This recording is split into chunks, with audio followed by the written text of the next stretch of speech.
నమస్కారం.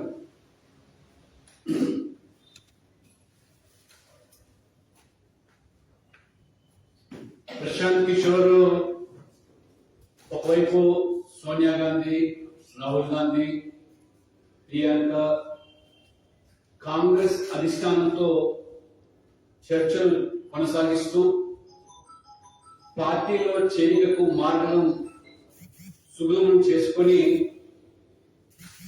గత 2 రోజులుగా ప్రగతి భవన్లో కేసీఆర్ తో చర్చలు కొనసాగించారు.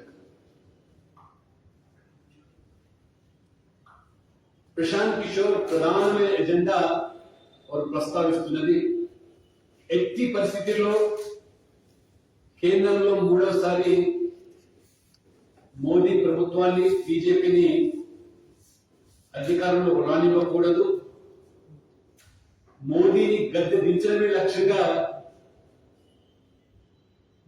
బీజేపీని వ్యతిరేకించేటువంటి ప్రాంతీయ పార్టీలు కాంగ్రెస్ గొడుగు కింద ఏకం చేయడానికి చేస్తున్న ప్రయత్నాలు తెలంగాణలో చాలా స్పష్టంగా కాంగ్రెస్ ను, టిఆర్ఎస్ ను, అంటే టిఆర్ఎస్ ను కాంగ్రెస్ బీటింగ్ గా తయారు చేస్తూ జాతీయ స్థాయిలో బీజేపీ ఎదుర్కోవాలంటే రాష్ట్రంలో బీజేపీని వ్యతిరేకించే అన్ని పార్టీలు ఏకం కావాలని చెప్పి వారు 2 రోజులుగా జరుగుతున్నటువంటి చర్చల సారాంశం. నేను సూటి అడుగుతున్నాను వాళ్ళ అసలు మీ ఎజెండా మోదీని దించడానికి, బీజేపీని అధికారంలో రాకుండా చేయడానికి, ఎటువంటి ఎజెండా లేకుండా కేవలం ఈ పార్టీలన్నీ కూడా బీజేపీని, మోదీని విభేదించే పార్టీలు, కుల పార్టీలు, కుటుంబ పార్టీలు, అవినీతి పార్టీలు, నియంతృత్వంతో అప్రజాస్వామ్యంగా కొనసాగుతూ ప్రాంతీయ తత్వాలను రెచ్చగొట్టే విధానాలను ఇవాళ మోదీ వ్యతిరేకిస్తున్నందుగా, విభేదిస్తున్నందుగా, మరోవైపు ప్రధానమంత్రి నరేంద్ర మోడీ ఒకవైపు ప్రజారంజకమైన పాలన అందిస్తూ అవినీతి రహిత పాలన, పారదర్శకత, జవాబుదారీతనంతో పేదల సంక్షేమ పథకాలు దళారీ పాత్ర లేకుండా నేరుగా లబ్ధిదారులు అందజేస్తున్నందుగా, కమిషన్లు లేకుండా, కాంట్రాక్టుల జోబులు నింపకుండా అభివృద్ధి పనులు కొనసాగుతున్నట్టుగా, ఇవాళ మీరు చేసేటువంటి విన్యాసాలు, కుప్పిగంతాలు ఎన్ని పార్టీలు ఏకమైనా ప్రజలు మాత్రం ఇవాళ మోదీతో, బీజేపీతోనే స్పష్టంగా వారి విధానాలు, వారి అభివృద్ధి పనులు, సంక్షేమ పథకాలే వాటితో వాళ్ళ కొనసాగింపజేస్తాం. ప్రజలను కాదని మీరు పరస్పర విరుద్ధమైన భావాలతో, విధానాలతో కొనసాగుతున్న ఈ కుల, కుటుంబ, ప్రాంతీయ పార్టీలతో కాంగ్రెస్ ఏకమైన మీ సొంత ప్రయోజనాల కోసం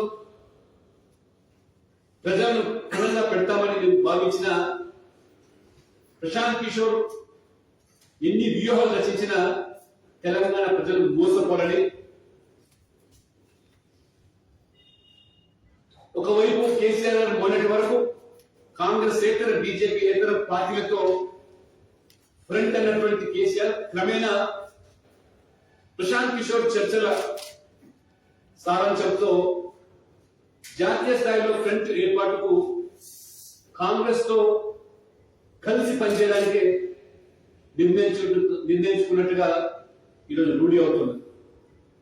గతంలో కూడా చంద్రబాబు నాయుడు ఇదే విన్యాసాలు చేశారు. కాంగ్రెస్ తో పాటు అన్ని ప్రాంతీయ పార్టీలను, ఈ కుల, కుటుంబ పార్టీలను కలిసి వేల కోట్ల రూపాయలు ఖర్చు పెట్టిన 2019లో మోదీ ప్రభుత్వానికి, బీజేపీకి ప్రజలు నీరాజనాలు పలికి ఏకంగా 303 సీట్లు సాధించడం జరిగింది. ఈసారి కాంగ్రెస్ తో కలిసి కేసీఆర్ ఈ ప్రాంతీయ పార్టీలతో వచ్చే పార్లమెంట్ ఎన్నికల్లో ప్రశాంత్ కిషోర్ వ్యూహంలో భాగంగా పోటీ చేస్తే 400 సీట్లు ఖాయమని చెప్పి కూడా ఈరోజు స్పష్టం చేస్తున్నాం. ప్రశాంత్ కిషోర్ యొక్క వ్యూహం కాంగ్రెస్ టిఆర్ఎస్ అసెంబ్లీ ఎన్నికల్లో పరోక్ష కుస్తీ, పార్లమెంట్ ఎన్నికల్లో ప్రత్యక్షంగా మరి బీజేపీతో కుస్తీ పడడానికి వారు చేతులు సిద్ధపోదా. ఇది తెలంగాణ ప్రజలు ఏమాత్రం కూడా నమ్మి మోసపోవడానికి సిద్ధంగా లేవు. టిఆర్ఎస్ వ్యతిరేక పవనాలు బలంగా రాష్ట్రంలో వీస్తా ఉన్నాయి. టిఆర్ఎస్ వ్యతిరేకించేటువంటి ఓట్లలో చీలిక తేవడానికి మాత్రమే పరోక్షంగా ఇవాళ కాంగ్రెస్ టిఆర్ఎస్ పోటీ చేసేదానికి అసెంబ్లీ ఎన్నికల్లో వారు వ్యూహరచన పొందితే ఆ ఉచ్చులో తెలంగాణ ప్రజలు పడరని నేను స్పష్టం చేస్తూ, నిన్న కాంగ్రెస్ నాయకులు మాట్లాడుతున్నారు. ప్రశాంత్ కిషోర్ కాంగ్రెస్ పార్టీలో చేరినా తన సంస్థ మరి ఐపాక్ మాత్రం టిఆర్ఎస్ పనిచేస్తుందంటే అది ప్రశాంత్ కిషోర్ ప్రమేయం లేదనే విధంగా వారు కేటీఆర్ ఏ రకంగా వారు ఒకే గొంతుకుతో మాట్లాడుతున్నారంటే, కాంగ్రెస్ పార్టీ నాయకులకు కొనసాగుతూ రాష్ట్రంలో కాంగ్రెస్ ఓడించడానికి, టిఆర్ఎస్ గెలిపించడానికి వారు ఏమైనా ప్రయత్నాలు చేస్తారా?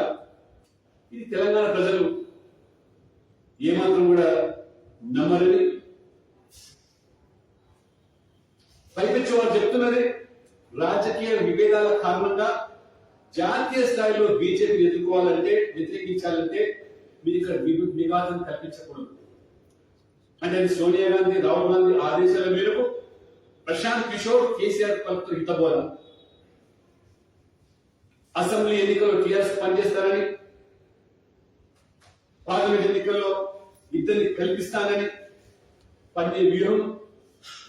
ఇది కాంగ్రెస్, టిఆర్ఎస్, మజ్లిస్ ఇన్ని పార్టీలు ఏకమైన తెలంగాణ ప్రజలు ఈరోజు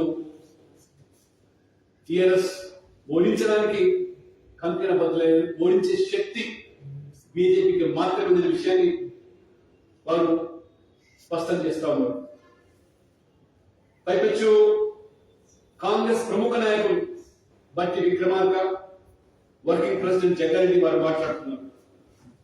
సోనియా గాంధీ కేసీఆర్ తో బీకే ప్రశాంత్ కిషోర్ యొక్క భేటీ, ఈ అంశం అనేది తమ పరిధిలోకి రాదని, కాంగ్రెస్ అధిష్టానం తీసుకున్న ఏ నిర్ణయానికైనా మేము కట్టుబడి ఉంటామని, సోనియా గాంధీ నిర్ణయమే ఫైనల్ అని వారు ఘంటాపదంగా చెప్తున్నారంటే ఇది దేనికి సంకేతం? అంటే మీరు టిఆర్ఎస్ తో కలిసి పనిచేయమని చెప్పడానికి కూడా సిద్ధంగా ఉన్నారని ఈరోజు రూఢి అవుతుందా లేదా అని ఒకసారి తెలుసుకోవాల్సిందిగా నేను ఇవాళ కాంగ్రెస్ శ్రేణులకు ఈరోజు స్పష్టం చేస్తాను. కేటీఆర్ గారు నిన్న మాట్లాడుతూ ఈ రాష్ట్రంలో వారికి ఎంఐఎం, కే పాల్ మాత్రమే ప్రధాన ప్రత్యర్థులు అని చెప్పి వారు ఎంత అజ్ఞానంగా మాట్లాడుతున్నారో, వారు ఒక రాజకీయ పరమైనటువంటి అవగాహన రాహిత్యంతో మరోవైపు బీజేపీకి పెరుగుతున్న ఆదరణ జీర్ణించుకోలేక, సహించలేక వారు ఏ రకంగా మాట్లాడుతున్నారు. ఒకవైపు మీరు మధ్యస్ పార్టీతో అంతకాముతుంది జిహెచ్ఎంసీలో దారుస్థలంలో జరిగిన నిర్ణయాలు ప్రగతి భవన్ నుంచి అమలు అవుతా ఉంటే మా ప్రధాన ప్రత్యర్థి అంటే నవ్వుకుంటున్నారు ప్రజలు. అసలు కే పాల్ ఆయన రాజకీయ పార్టీ తెలంగాణలో మనుగడ ఉన్నదా?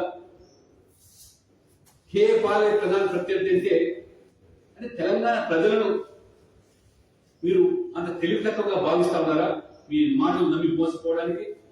అందుకనే మీరు తెలంగాణ ప్రజల చెవుల్లో పువ్వులు క్యాబినెట్ పెట్టే ప్రయత్నం చేస్తే తప్పకుండా రాబోయే ఎన్నికల్లో మీకు రాజకీయపరమైన సమాధి కట్టడానికి సిద్ధంగా ఉంది. కేటీఆర్ గారు ఒక ఇంటర్వ్యూలో మాట్లాడుతూ తెలంగాణ ఉద్యమంలో భాగస్వామ్యమైన సంపన్న వర్గాలు కేసీఆర్ టీఆర్ఎస్ అంటే ఏమిటో తెలుసు. అవును, తెలుసుకోవాలి తెలంగాణ ప్రజలు. మీ మంత్రివర్గంలో తెలంగాణ ద్రోవులకే పెద్దపీట వేసి తెలంగాణ ఉద్యమకాలను విస్మరించిన విషయాన్ని ఇవాళ తెలంగాణ ప్రజలు మర్చిపోలేదు. వైఎస్ రాజశేఖర రెడ్డి గారు తెలంగాణ అడ్డుపడ్డ విషయం తెలంగాణ ప్రజలు మర్చిపోలేదని చెప్తున్నారు. ఆనాడు తెలంగాణ అడ్డుకున్నటువంటి మరి మెజార్టీ మీ మంత్రులలో ఈరోజు కొనసాగుతున్నది. ఆ మంత్రులను తెలంగాణ ప్రజలు మర్చిపోలేదని, వారి వెనుకకు వస్తున్నటువంటి మీ యొక్క టీఆర్ఎస్ విధానాలు కూడా ప్రజలు మర్చిపోరని ఈ సందర్భంగా నేను తెలియజేస్తూ, బీజేపీకి మత పిచ్చి అని చెప్పి వారు మాట్లాడుతున్నారు. మీ యొక్క కుహన లౌకిక వాదాన్ని వ్యతిరేకిస్తే అది మత పిచ్చిగా మీకు కనబడుతూ ఉంది. హిందువులను కించపరచడమే, హిందువులను దేవతలను అవమానపరచడమే, హిందుగాలు బొందుగాలని చెప్పడమే ఇది మీ లౌకిక విధానం అని మేము ప్రశ్నిస్తే మేము మత పిచ్చి కాదు. అందుకనే రాజకీయం కోసం ఎవరు వాడుకుంటున్నారు. ఇవాళ వారికి నవతరం మీద ప్రేమ పుట్టింది. నవతరం ఓట్ల కోసం మీరు రాజకీయంగా కక్కుర్తిపడుతున్న తప్పితే నవతరం ఆకాంక్షించినటువంటి తెలంగాణలో వాళ్ళ కొలువులు, వారి కొట్లాట వాళ్ళు మర్చిపోయినారని ప్రశ్నిస్తా ఉన్నారు. పైపెచ్చి వారు ప్రధానమంత్రి నరేంద్ర మోడీ గారి మీద వారు ప్రధానమంత్రి కేవలం గుజరాత్ కే ప్రధానమంత్రి అని వారు అడుగుతాం. కళ్ళుండి చూడలేని మీరు నిన్న వారు కాశ్మీర్ లో 20,000 కోట్ల రూపాయలతో అభివృద్ధి పనులు కొనసాగిస్తూ ఉంటే,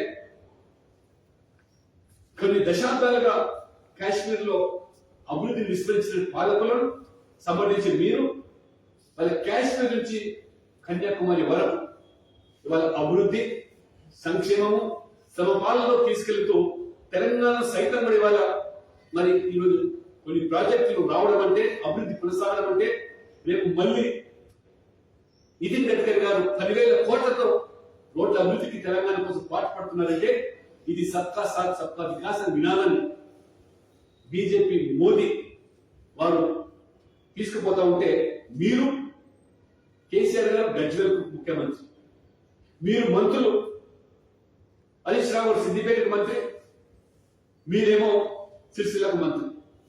కాబట్టి తెలంగాణ ప్రజలంతా గమనిస్తున్న అభివృద్ధి అనేది ఏ రకంగా మిగతా ప్రాంతాలు విస్మరింపబడ్డారో, మీరు కేవలం మీ సొంత నియోజకవర్గాలకే మంత్రులుగా ముఖ్యమంత్రిగా చలామణి అవుతూ ఇవాళ ప్రధానమంత్రి మీద ఎదురుదాడి చేస్తా ఉంటే మరి నవ్వుకుంటాం. పైకి వచ్చిన కేటీఆర్ అంటారు ఆ ఇంటర్వ్యూలో, బూతులు తిరిగితేనే మొదటి పేజీలో వార్తలు వస్తున్నాయి, అందుకనే నేను తిడుతున్నాను అంటారు. తెలంగాణ ప్రజలు ఒకసారి గమనించారు ఏ స్థాయికి మీరు దిగజారినారని. అందుకనే ఈరోజు మరి ప్రశాంత్ కిషోర్, కేసీఆర్ గారు, కాంగ్రెస్ ఈ రాష్ట్రంలో ఎన్ని చీకటి ఒప్పందాలు చేసుకొని బీజేపీ ఎదుర్కొనే మరి కుట్రలు పనినా ప్రజలు మాత్రం తెలంగాణ ప్రజలు బీజేపీ పక్షాలు నిలబడతారని, ఖచ్చితంగా రేపు ఎప్పుడు ఎన్నికలు జరిగినా, ముందస్తుగా జరిగినా, సకాలంలో ఎన్నికలు జరిగినా తెలంగాణ ప్రజలు బీజేపీ పట్టం కట్టడానికి సిద్ధంగా ఉన్నారు. మీ కుటుంబ పాలన, అక్రమ సంపాదన మరి ఇవన్నీ కూడా వారు చరమగీతి పాడడానికి సిద్ధంగా ఉన్నారు. కాంగ్రెస్, టిఆర్ఎస్, మజ్లిస్ ఎంతమంది ఏకమైన మరి ఈ తెలంగాణ ప్రజలు ఖచ్చితంగా మరి ఈ యొక్క అవకాశవాద రాజకీయాలు మరి చెల్లుబాటు కావడం ఖాయమని, అందుకని 2 రోజులుగా ఇవాళ ప్రశాంత్ కిషోర్ గారు మీరు చేసిన ఇంత బోధ తెలంగాణ ప్రజలకు అవగతమైందని, ఇప్పటికైనా మీరు ఓట్ల కోసం మరి హిందుత్వం మీద, హిందువుల మీద చులకనగా మాట్లాడి చౌకబారు ప్రకటన చేస్తే ఏ రకంగా పార్లమెంట్ ఎన్నికల్లో కరీంనగర్లో హిందుగాళ్ళు బొద్దుగాళ్ళు అంటే కలుపు కాల్చి వాత పెట్టారో అదే పరిస్థితి పునరావృతం కాబోతుందని చెప్పి కూడా మిమ్మల్ని హెచ్చరిస్తూ, మరి భారతీయ జనతా పార్టీ మరి ఈ రాష్ట్రంలో ఎప్పుడు ఎన్నికలు జరిగినా ప్రజలు కేసీఆర్ టిఆర్ఎస్ యొక్క వ్యతిరేకత ఇవాళ రాష్ట్ర వ్యాప్తంగా రైతులు, విద్యార్థులు, యువకులు, అన్ని వర్గాలు, సంపన్న వర్గాలు ఇవాళ టిఆర్ఎస్ విభేదిస్తున్నారు. వాళ్ళందరినీ కూడా ఏకం చేసి తప్పకుండా రేపు తెలంగాణలో బీజేపీ గెలిపే లక్ష్యంగా పనిచేస్తామని, ఖచ్చితంగా తెలంగాణ ప్రజలు ఇప్పటికైనా వీళ్ళ నైజాన్ని టిఆర్ఎస్ కాంగ్రెస్ మొదటి నుంచి మేము చెప్తూనే వస్తున్నాం, ఇది కాంగ్రెస్ టిఆర్ఎస్ బీజేపీ అని. గతంలో అనుభవాలు ఉన్నాయి. ఏ విధంగా ఈ రెండు పార్టీలు కలిసి పోటీ చేసి కలిసి ప్రభుత్వాలు రాష్ట్రంలో కేంద్రంలో ఏర్పాటు చేశారో అది ప్రజలు మర్చిపోలేరు. ప్రజలు ఒకసారి నమ్మి మిమ్మల్ని 19 మందిని గెలిపిస్తే డజన్ పైగా ఏ రకంగా ఇవాళ గులాబీ కండువాలు కప్పుకొని ఇవాళ టిఆర్ఎస్ పాట పాడుతున్నారు. ప్రజలు, తెలంగాణ ప్రజలు మర్చిపోలేరు. మరోసారి మోసపోవడానికి సిద్ధంగా లేరని, ఎన్ని రకాలైన యువకర్తలు పీకే లాంటి వాళ్ళు తెచ్చుకున్నా ఖచ్చితంగా తెలంగాణ ప్రజలు పీకేని ఇచ్చినటువంటి యువకర్తలు అని చెప్పి కూడా ఈ సందర్భంగా నేను స్పష్టం చేస్తాను. బీజేపీకి లాభం నష్టమా సార్ ఇద్దరు కలయిక వల్ల? ఇద్దరు కలిసినా ముగ్గురు కలిసినా ప్రజలు ఈ పార్టీకి ఒక నిర్ణయానికి వచ్చారు. టిఆర్ఎస్ ఎదిరించేటువంటి శక్తి, సామర్థ్యం బీజేపీకి ఉన్నదని, ఆ మోదీ తరహా పాలన తెలంగాణలో రావాలి అంటే ఒకసారి పారదర్శకత, ట్రాన్స్పరెంట్, అకౌంటబుల్ గవర్నెన్స్, ఆ డబుల్ ఇంజిన్ సర్కార్ వల్లనే తెలంగాణ అభివృద్ధి చెందుతుందని చెప్పి ప్రజలు భావిస్తారు. కాబట్టి 20 రాష్ట్రాలు దాదాపుగా కేంద్రంలో రెండోసారి బీజేపీ అధికారంలోకి వచ్చిందంటే మోదీ పట్ల ఉన్నటువంటి అచంచలమైన విశ్వాసం, ఆ విశ్వాసమే బీజేపీని గెలిపిస్తుంది. అంటే మార్కెట్ కాంగ్రెస్ ఇన్ఛార్జ్ పిక్ చేసిండు, 80% టీఆర్ఎస్ తో పొత్తు పెట్టుకోము, బీజేపీ ఎంత శత్రువు టీఆర్ఎస్ కూడా అంత శత్రువు. మరి ఇవాళ కాంగ్రెస్ తో కలిసే ప్రశాంత్ కిషోర్ 3 రోజులు సోనియా గాంధీ, రాహుల్ గాంధీతో చర్చ జరిపి ఇవాళ 2 రోజులుగా పైగా ప్రగతి భవన్లో ముఖాం వేసి చర్చలు జరుపుతూ వారు ఏం సంకేతం ఇస్తున్నారు. ఐపాక్ సంస్థ మాత్రం టిఆర్ఎస్ కు రాష్ట్రంలో పనిచేస్తుంది. జాతీయ స్థాయిలో మాత్రం ప్రశాంత్ కిషోర్ కాంగ్రెస్ నాయకులుగా చలామణి అవుతారు. అంటే మీ ద్వంద్వ నీతిని ప్రజలు అర్థం చేసుకోలేకపోతున్నారా? వాళ్ళ స్పష్టంగా బాహటంగా వాళ్ళ కాంగ్రెస్ నాయకులు చెప్తున్నారు. భర్తీ విక్రమార్క, వాళ్ళ జగ్గారెడ్డి గారు ఇవాళ ఈ కేసీఆర్ తో ప్రశాంత్ కిషోర్ జరిపిన చర్చలు అది అధిష్టానం మా పార్టీలోకి రాదు, అధిష్టానం చూసుకుంటుంది. అధిష్టాన నిర్ణయానికి మేము కట్టుబడి ఉంటాం. ఏ నిర్ణయం తీసుకున్నా దానికి మేము సంసిద్ధమని చెప్పి స్పష్టం చేస్తుంటే ఇంకా మీకు ఎందుకు డౌట్?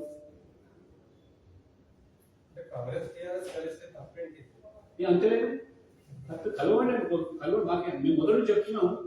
పైకి ఎందుకు మీరు డూ ఫైటింగ్ చేస్తారు? కలుసుకోండి. అయినా మీరు కలిసిన ప్రజలు మాతో ఉంది. ఇంతకుముందు చరిత్ర ఉంది కదా, ఇన్ని పార్టీలు కలిసిన, ఈ కుటుంబ పార్టీలు, కుల పార్టీలు, అవినీతి పార్టీలు, ప్రాంతీయ పార్టీలు కలిసి కాంగ్రెస్ తో 2019 ఎన్నికలు పోతే స్వతహాగా బీజేపీ 303 సీట్లు వచ్చాయి. ఈసారి మళ్ళీ ఇదే కేసీఆర్, ఈ కాంగ్రెస్, అన్ని ప్రాంతీయ పార్టీలు కలిసి పోటీ చేస్తే 400 సీట్లు ఖాయం. మీ ఎజెండా ఇదా సార్? ఎందుకు అధికారంలో రాకూడదు, ఎందుకు దించాలి అంటున్నారంటే ఎజెండా లేదు. అంటే మోదీ చేసిన మంచి పనులక, మోదీ అవినీతి రహిత పాలన కొనసాగిస్తున్నట్టుగా, మీ అవినీతిని ఏమాత్రం కూడా సైన్స్ అని చెప్తున్నట్టుగా ప్రజలు వారి పనితీరు నచ్చి మెచ్చి అన్ని రాష్ట్రాల్లో గెలిపిస్తా ఉంటే, నిన్న అస్సాంలో మున్సిపల్ ఎన్నికలు అయితే ఏకపక్షంగా ప్రజలు బీజేపీ వైపు వచ్చింది. గుజరాత్ మోడల్ అని అవహేళన చేస్తున్నాడు కేటీఆర్. నువ్వు స్వయంగా మంత్రిగా వెళ్ళి గుజరాత్ అభివృద్ధి చూసి వచ్చిన నీవు గుజరాత్కే ప్రధానమంత్రి పరిమితం అంటున్నాడు. గజ్వేల్ గా మీకు పరిమితం ముఖ్యమంత్రి, ఇంటింటికి 10 లక్షల రూపాయలు మీరు పంపిణీ చేస్తామంటారు గజ్వేల్లో.